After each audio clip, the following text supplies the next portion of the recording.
રાજકોટના ઉપલેટા શહેરમાં કોંગ્રેસ તેમજ આમ આદમી પાર્ટી દ્વારા અરવિંદ કેજરીવાલની ધરપકડના વિરોધમાં મામલતદાર કચેરી ખાતે આવેદનપત્ર પાઠવી વિરોધ પ્રદર્શિત કર્યો હતો।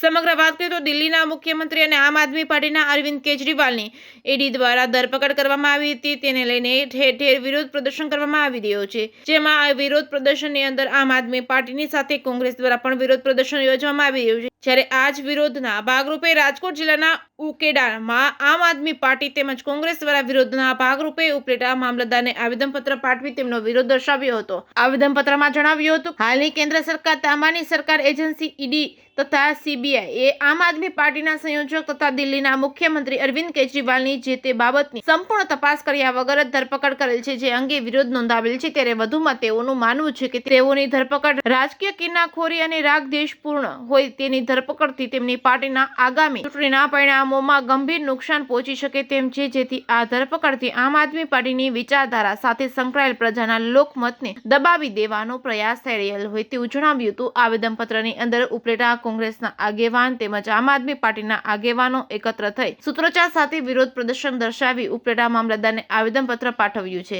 જેકેએસ ન્યૂઝ ગુજરાતી સાથે અર્શી આહિર, ઉપલેટા। ચોટાઈ, શહેર કોંગ્રેસ પ્રમુખ, ઉપલેટા। આખા દેશમાં ઇન્ડિયા ગઠબંધન દ્વારા લોકસભાની ચૂંટણી લડવાનું આયોજન થઈ રહ્યું છે, ત્યારે લોકસભાની ચૂંટણી સમયે ઇન્ડિયા ગઠબંધનના નેતાઓ ઉપર સરકારી એજન્સીનો દુરુપયોગ કરી અને ઇન્ડિયા ગઠબંધનના નેતાઓને એન પ્રકારે હેરાન કરવામાં આવે છે। આના એક ભાગરૂપે ઇન્ડિયા ગઠબંધનના આવા જ એક બાહસ નેતા અરવિંદ કેજરીવાલની ગઈકાલે ઈડી દ્વારા ધરપકડ કરવામાં આવી। આ ધરપકડને અમે વખોડીએ છીએ અને રાજકીય માણસો ઉપર સરકારી એજન્સીઓ કિન્નાખોરી કરી અને તેમનો દુરુપયોગ સરકાર દ્વારા કરવામાં આવ્યો છે।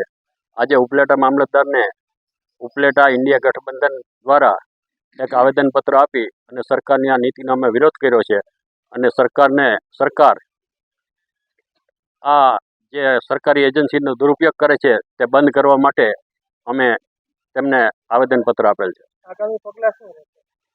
આગામી હવે ચૂંટણીનો માહોલ છે, એટલે જો આની સામે કાયદાકીય જે કંઈ લડત લડવાની છે એ લડવાની થશે, કારણ કે બીજા કોઈ પગલાંથી તો સરકાર માને એમ નથી અને અમે આંદોલન કરવા નીકળશું તો અમને હમણાં પકડીને પૂરી દે, આવી સ્થિતિ છે। આમ છતાંય ઉપરથી જો આદેશ આવશે તો અમારે આંદોલન કરવાની જરૂર પડશે તો ઉપલેટામાં આંદોલન પણ કરશું। અમૃતભાઈ ગજેરા, શહેર આમ આદમી પાર્ટી, ઉપલેટા।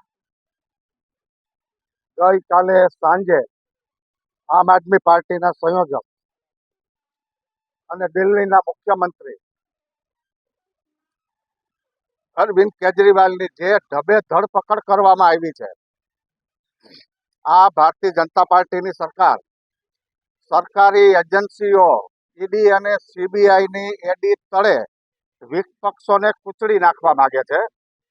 આ આગામી ઇલેક્શનમાં આગામી જે લોકસભાની ચૂંટણી આવી રહી છે, એમાં ભારતીય જનતા પાર્ટી એટલી બધી અરવિંદ કેજરીવાલથી ગભરાઈ ગઈ છે કે જો અરવિંદ કેજરીવાલને પકડવામાં નહીં આવે તો ભારતની અંદર આ ભારતીય જનતા પાર્ટીની મોટી હાર થશે। આ ભારતીય જનતા પાર્ટીએ લોકશાહીની હત્યા કરી નાખવામાં આવી છે। આ તો હિટલરશાહી છે। લોકશાહીના મૂલ્યોને ખતમ કરવા માટે આ ભારતીય જનતા પાર્ટી પગલાં ભરી રહી છે।